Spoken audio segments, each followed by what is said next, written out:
عليكم مشاهدين ديالنا، كي دايرين؟ لاباس عليكم؟ رمضان مبارك عليكم، ان شاء الله يدخلوا عليكم بالصحه والسلامه باش ما تمنيتوا يا رب. كيف ما تشوفوا اليوم بغيت نشارك معكم الصفوف. ها هما ياك ما تشوفوا حضرتهم. المهم خليكم معايا في المقادير، ندوزوا للفتره الثانيه ان شاء الله. ودابا انتقلت معكم لهذه المرحله هذه باش نعطيكم المقادير وشحال استعملت في هاد الصفوف هذه. كيف ما تشوفوا حضرت كل شيء باش نعطيكم كل شيء بالمقادير. كيف ما تشوفوا هنايا عندي كيلو ديال الشوفان، كيف ما تشوفوا باقي ما محمراهش، وعندي هنايا نص كيلو ديال السكر الاسمر، ديروا السكر ديال القرفه ولا السكر ديال القصب. وعندي هنايا كيلو ديال اللوز نقصت منه هاد شويه هذا للتزيين، وعندي هنايا كيلو ديال الزنجلان ونقصت هاد الزلافه هذه باش حتى هي للتزيين، وعندي هنايا النافع، وعندي هنايا حبه حلاوه 3 المعالق 3، وعندي هذا زيت الزيتون زيت العود باش ملي نجمعها الا بقات شويه خاصه نزيد شويه زيت العود. وهنايا عندي القرفه بطبيعه الحال ملي غادي نطحنها غادي ناخذ 3 ديال المعالق. وعندي هنايا الزبده دابا نوريكم كيفاش نطيبها اللي تولي على شكل حمراء. هادو هما المقادير اللي عندي هنايا. وعندي هنايا المسكه الحره وشويه ديال الملحه، والمسكه الحره ان شاء الله غادي نطحنها مع شويه ديال الشوفان. المهم هادو هما المقادير دابا اللي غادي ندير. المهم غادي نحمر شويه ديال الزنجلان اللوز، غنطحن هاد السكر هذا ان شاء الله، غنحمر الدقيق، هادشي كلشي غنحمرو ان شاء الله في الكوكوت. خليكم معايا. مش دابا اللوز هو غندهنوه بشويه الزيت وغادي ندهنوه مزيان وغنديروه يتحمر.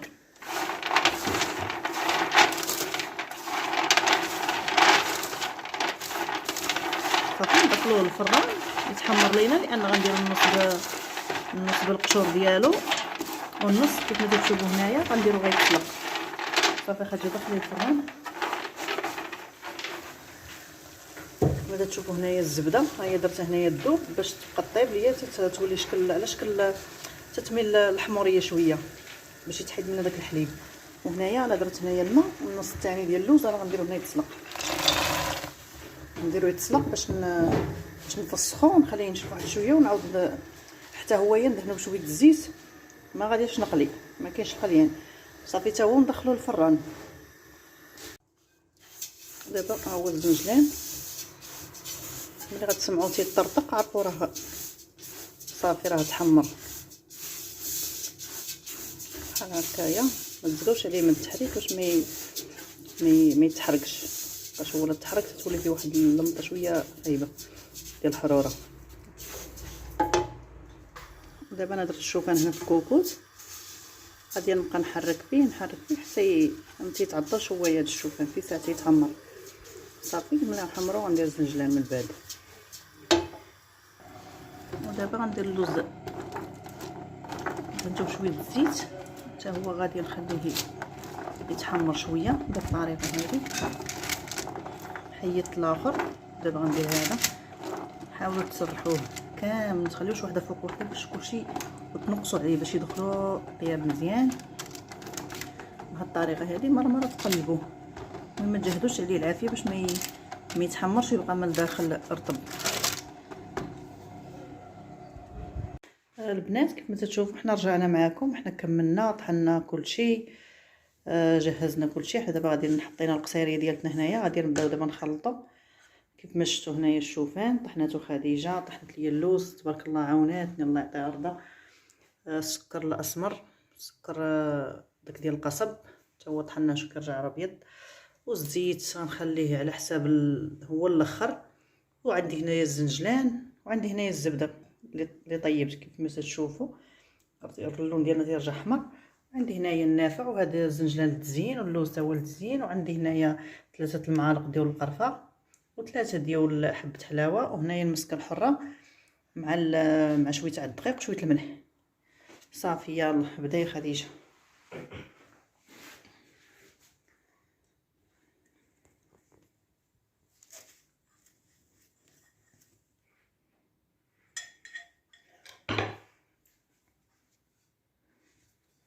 السكر.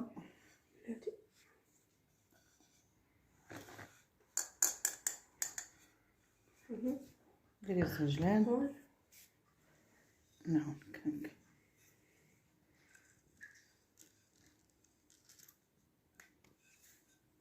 هذا هو المطحون بزاف. باي ديري النافع حبة حلاوة داكشي.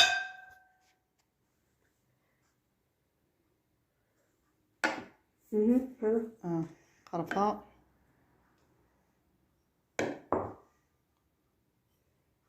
حبة حلاوة، المسكة الحرة والزنجلان. هذا ديري هذا هو الاول. هذا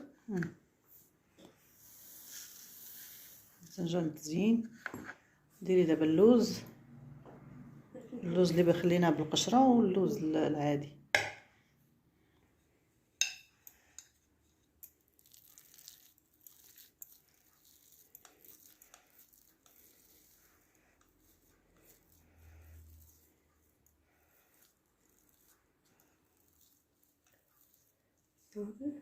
صافي خدت من بعد نعاود نمسح. صافي يلا بديت تبسبسيها بحال هكايا من تحت. ديما انت اللي تديري الصوب بحال هكا قلتي. انت كنا في المغرب.